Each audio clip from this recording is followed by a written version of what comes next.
Friends अभी हम क्या करेंगे ना, अभी हम लोग ने सिंपल देख लिया है, फेस सेंटर देख लिया है, सॉरी हम लोगों ने सिंपल देखा है और बॉडी सेंटर देखा है। अभी हमारा एक रह गया फेस सेंटर। सो फेस सेंटर का सबसे पहले एकदम सिंपल बना देता हूं। आपको पता है कि उसमें एक फेस में आगे रहेगा, तो मैं जस्ट एक सिंपल सा हमारा जो साइड व्यू जो है हमें जो दिखता है वो वाला व्यू निकालूंगा। सो यहाँ पे ये हमें मिलेगा, राइट। सो हम लोग इसको कंसिडर कर लेते हैं ए बी और सी, ठीक है। तो ये हमारा यहाँ पे सबसे पहले हम लोग क्या करेंगे, हमें क्या निकालना है, जैसा हमें पता है कि सबसे पहले फर्स्ट स्टेप हमारा रहेगा फेस सेंटर का। अगर हम लोग निकाल रहे हैं तो सबसे पहले हम लोग क्या निकालेंगे, रेडियस, ठीक है ना। रेडियस को हम लोग समझ लेते हैं। इसमें एक बार कंसिडर कर लेते हैं ट्रायंगल ए बी सी, जिसमें एंगल ए बी सी क्या है हमारा 90 है। दैट मीन्स हमें क्या मिलेगा, A B square will be equals to AC square will be equals to AB square plus BC square, right? So ये हमारा A square plus A square, तो अगर इन शॉर्ट अगर हम लोग देखें तो ये हमें मिलेगा 2A square।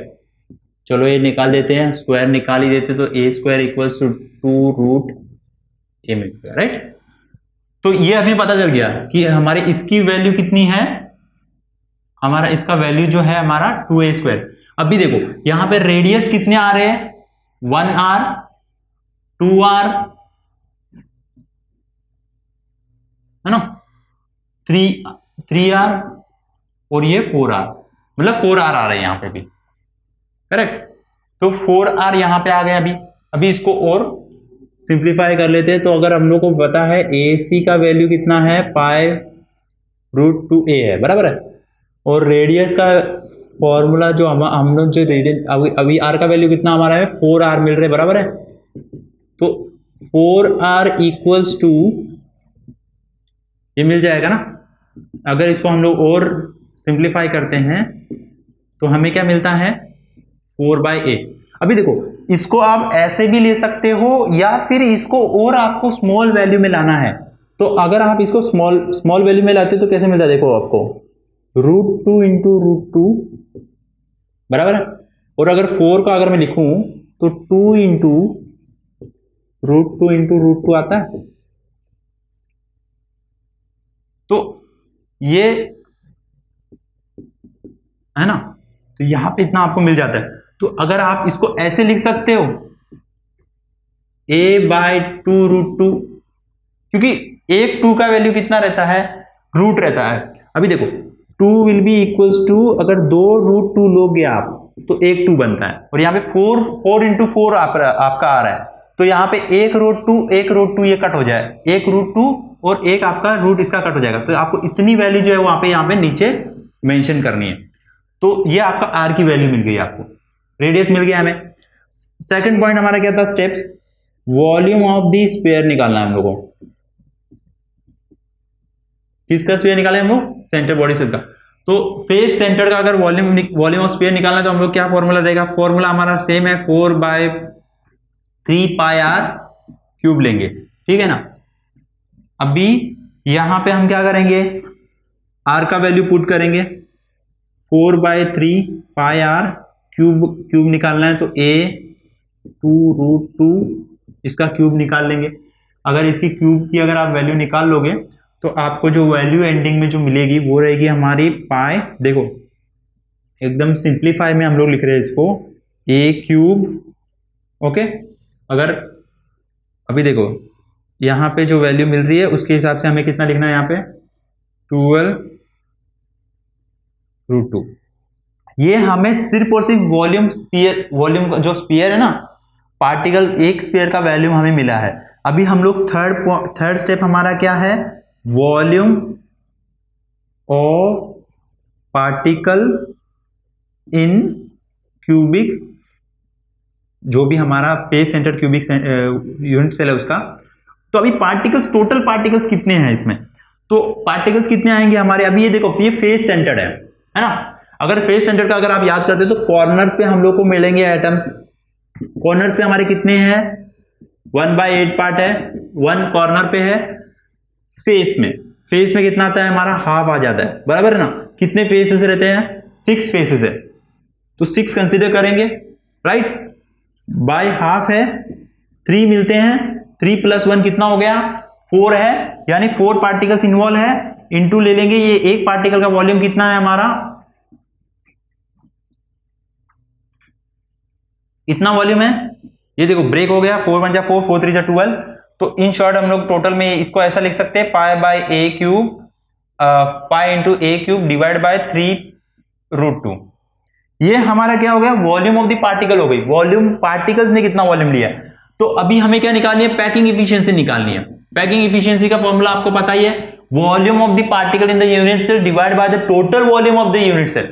मतलब यहां पे हमें ये वाली वैल्यू हमें काम आएगी, जो हम लोग ने जितने हमने पार्टिकल की वॉल्यूम है वो ले लेंगे, अभी इसको भी डिवाइड करेंगे इससे, हमारा जो टोटल वॉल्यूम है उससे। तो टोटल वॉल्यूम अगर आप इसको पहले आपको ये थोड़ा और सिंप्लीफाई कर लेना है, a³ ब्रेक हो जाएगा, देखो इनटू 100 लिखना कभी मत भूलना, इनटू 100 करोगे तो ही हमें पैकिंग इफिशियंसी मिलती है। अगर आपको फ्रैक्शन पूछा जाता है, पैकिंग फ्रैक्शन, तो आपको ये 100 नहीं लेना है। कभी कभी पूछते हैं एग्जाम में, please identify calculate the packing fraction of the face centre body cell, और कभी कभी ऐसे ही पूछ सकते हैं कि सेंटर बॉडी सेल का भी पूछ लेते हैं। सिंपल क्यूबिक का फ्रैक्शन पूछेंगे तो आपको 100 नहीं लेना है, 100 से आपको इंटू तभी करना है जब आपको पैकिंग एफिशिएंसी पूछी जाती है।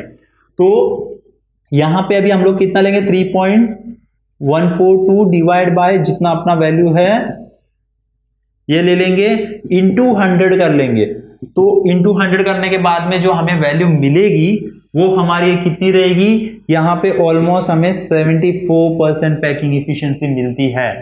तो यहां पे 74 अगर हमें पैकिंग एफिशिएंसी मिलती है तो वॉइड एफिशिएंसी कितनी रहेगी, डेफिनेटली आप डायरेक्टली आप 100 लेना है, आपको 74 से डिवाइड कर लेना है, यहां पे आएगा आपका 6 दैट मीन्स 26% आपका कितना है, वॉइड स्पेस है।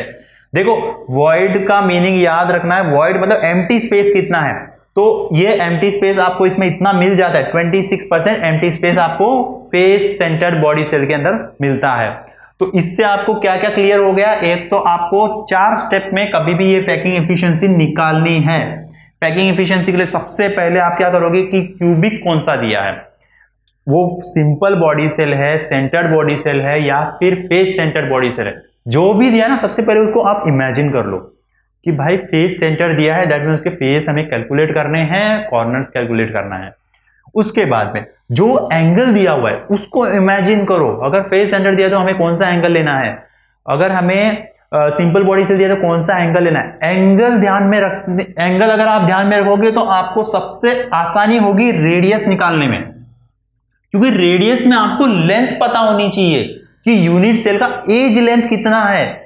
एज लेंथ निकालने के लिए सबसे पहले आपको एंगल इमेजिन करना होगा कि ये एंगल बन रहा है उसमें, वो उससे आपको एज लेंथ मिल जाएगी। अगर आपको एज लेंथ मिल गई तो आप क्या निकाल पाओगे, रेडियस निकाल पाओगे। रेडियस आपको मिल गया तो आपको ये तो फॉर्मूला सिंपल है, आप बहुत पहले से आप पढ़ते हुए आ रहे हो, आपकी मैथमेटिक्स में बहुत सबसे पहले अगर आपने ये फॉर्मूलेज आपने ज्योमेट्री में पढ़े होंगे, आपको ये फॉर्मूला सबसे ज्यादा यूज होने वाले फॉर्मूलेज रहते हैं कि 4/3 πr³। ये वाला जो फॉर्मूला ये आपको अप्लाई करना है, अप्लाई करना इन द सेंस सिर्फ और सिर्फ आपको रेडियस की वैल्यू उसमें डालनी है। रेडियस की वैल्यू डालोगे तो बाकी जो वैल्यू आ जाएगी आपकी।